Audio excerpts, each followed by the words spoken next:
तो चलिए बढ़ते हैं आज की कहानी की ओर। दोस्तों, साल 1997 ये वो दौर था जब मैं अपनी चमकती किस्मत के साथ आसमान के सूरज की तरह समाज में जगमगा रहा था। यानी कि मेरा रोजगार बहुत ही तेजी से ग्रोथ में था।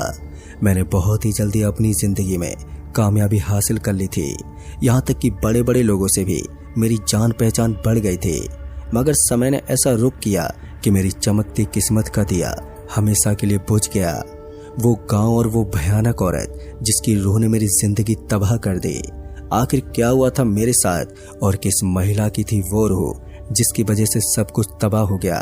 तो आइए जानते इसे और भी करीब से। दोस्तों, मेरा नाम प्रेमपाल है और मैं नागपुर का रहने वाला हूँ। दरअसल ये घटना नागपुर से 300 किलोमीटर दूर मझोला गांव की है। वैसे तो उस गांव में लोग अभी भी मौजूद हैं, पर रात होते ही सभी लोग रात के अंधेरे में ऐसे खो जाते हैं जैसे इस गांव में किसी इंसान का कोई नामो निशान तक ना हो। पता नहीं वो कौन सी वजह है जिसकी वजह से पूरा गांव आज भी रात होते ही सन्नाटे की चादर में लिपटा रहता है और सुबह होते ही जब सूरज की किरण धरती पर गिरती है तभी लोगों की चहलकदमी होती दिखाई देती है।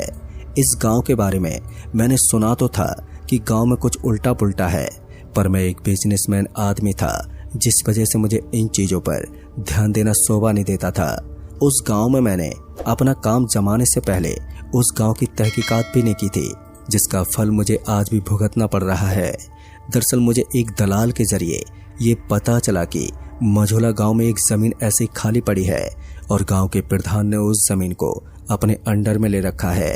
पर वो चाहता है कि उस जमीन पर कोई भी व्यापारी सस्ते भाड़े पर अपना कारोबार कर सकता है और जमीन भी काफी लंबी चौड़ी है जिसमें कारोबार अच्छे से हो जाएगा।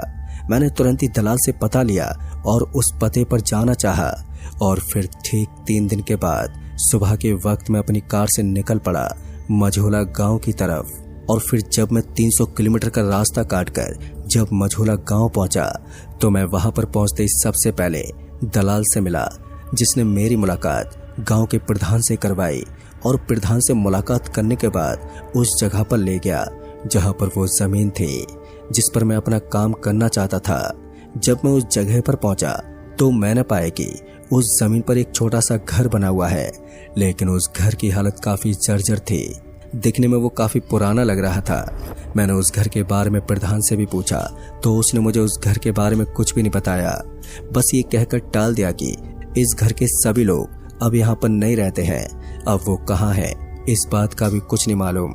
खैर, मैंने भी ज्यादा पूछताछ नहीं की और सीधे मोल भाव करने के बाद जब मैंने एक नजर सही ढंग से उस गांव में मारी तो गांव में ज्यादा चहल पहल नहीं थी। मुझे लगा शायद सभी अपने घरों में होंगे जिस वजह से इतनी चहलकदमी नहीं है। फिर मोल भाव करने के बाद मैंने भी उस जगह पर काम करवाना शुरू कर दिया और जो घर उस जमीन पर था वो तोड़ दिया। फिर तकरीबन 6 महीने बाद जब कारखाने की इमारत बनकर खड़ी हो गई तो कारखाने में काम भी शुरू हो गया। पर पता नहीं क्यों जब काम शुरू हुआ तो कारखाने से धीरे धीरे लोग वहां से काम छोड़कर जाने लगे। जो भी नया कर्मचारी आता बस कुछ ही दिन बाद ही बिना पैसे लिए ही काम छोड़कर चला जाता। अब मेरा चलता हुआ काम बिगड़ने लगा था जिसकी वजह से मुझे काफी नुकसान होने लगा और मैं एक गहरी सोच में डूब गया कि भला कारखाने से लोग काम छोड़कर क्यों भाग जाते हैं। अब मुझे जल्दी इस बात का पता लगाना था तो मैं फिर से अपने कारखाने में पहुंचा जहां पर मैंने पूछताछ भी की और फिर जब मुझे जो बात पता चली तो वो काफी दिल दहला देने वाली थी। दरअसल मैनेजर ने बताया कि यहाँ पर दिन हो या रात किसी महिला की कराहने की आवाज आती है जो बहुत ही दर्द में रोती बिलखती है।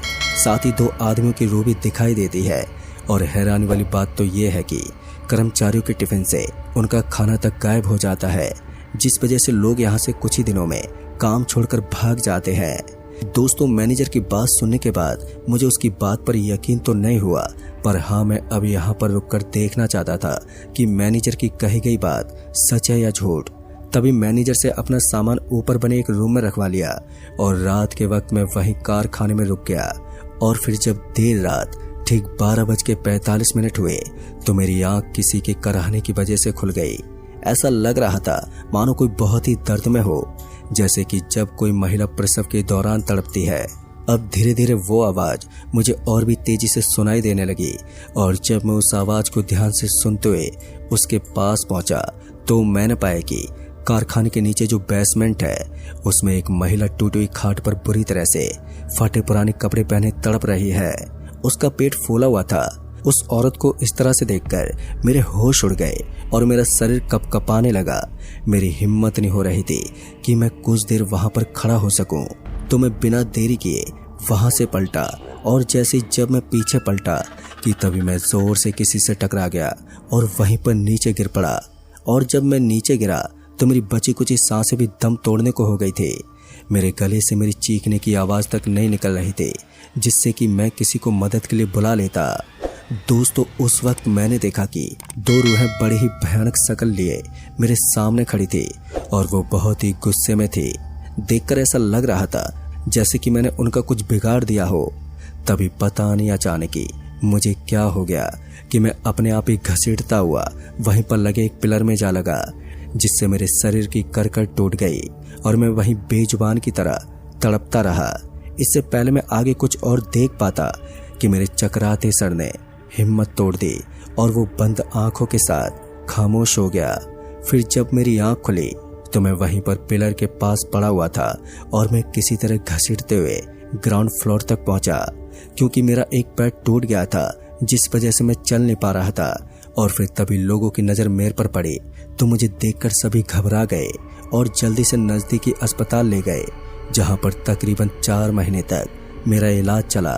फिर जब तक मैं ठीक हुआ तब तक मेरा कारखाना बैठ चुका था, क्योंकि लोगों ने वहां से काम छोड़ दिया था और मैनेजर की भी एक सड़क दुर्घटना में मौत हो गई थी। यानी कि मैं पूरी तरह से बर्बाद हो गया था।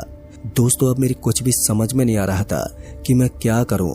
तभी मेरी मुलाकात वहीं के एक बुजुर्ग व्यक्ति से हुई, जिसने मुझे सारा माजरा पूरी तरह से समझाया कि आखिर इस गांव में क्या भला है।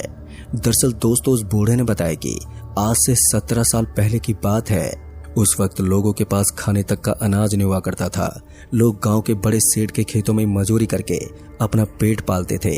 लेकिन गांव के सभी मजदूरों में से 2 मजदूर ऐसे थे जो न ही तो काम करते थे और न ही कहीं और कमाने जाते थे। वो दोनों बाप बेटे थे जो सारा दिन घर में ही पड़े रहते थे। घर में एक बहू भी थी जो बेचारी गांव से ही मांगकर अपना और अपने पति और ससुर का पेट भरती थी। पर एक रोज जब बहू प्रसव पीड़ा से गुजर रही थी तब बेचारी घर में अकेली फटे पुराने कपड़ों में टूटी हुई खाट पर उन जाड़ों की पूरी रात पड़ी रही। पर उन दोनों बाप बेटों ने न ही तो उसे जाकर देखा और न ही किसी अस्पताल में दिखाया। बस चलती आग के सामने बैठे हाथ सेकते रहे और दुआ करने लगे कि बहू कब मरे और उन्हें खाने को अच्छा खाना मिले, क्योंकि दोनों ही बड़े भुक्कड़ किस्म के इंसान थे। बस उन्हें तो अच्छे से अच्छा खाना मिल जाए और कुछ नहीं। पर बेचारी बहू रात भर तड़पती रही और जब उसकी आवाज खामोश हुई तो बेटे ने जाकर देखा तो पता चला कि उसकी बीवी मर चुकी है। ये बात जब उसने अपने बाप को बताई तो दोनों बाप बेटे जमींदार के पास पहुंचे और नाटक करके अंतिम संस्कार के लिए पैसे मांग लाए। उन्हें पैसे तो मिल गए, पर वो दोनों इतने लीचड़ थे कि उन दोनों ने अंतिम संस्कार की बजाय बहू की लाश को रात के वक्त गांव की नहर में फेंक दिया और उन पैसों की दारू पी गए।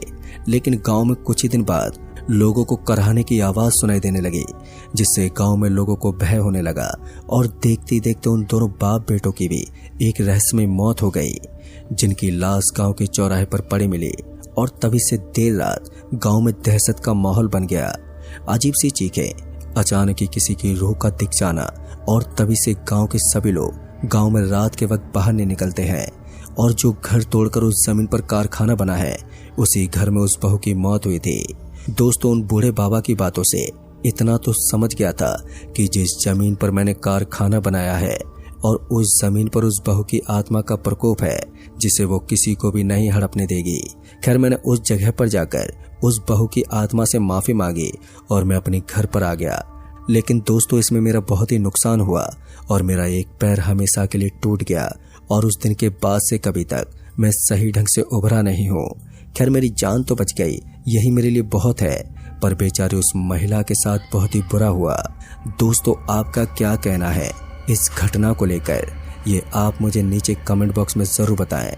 जल्द ही मिलूंगा ऐसी एक और नई कहानी के साथ। तब तक के लिए बाय एंड टेक केयर।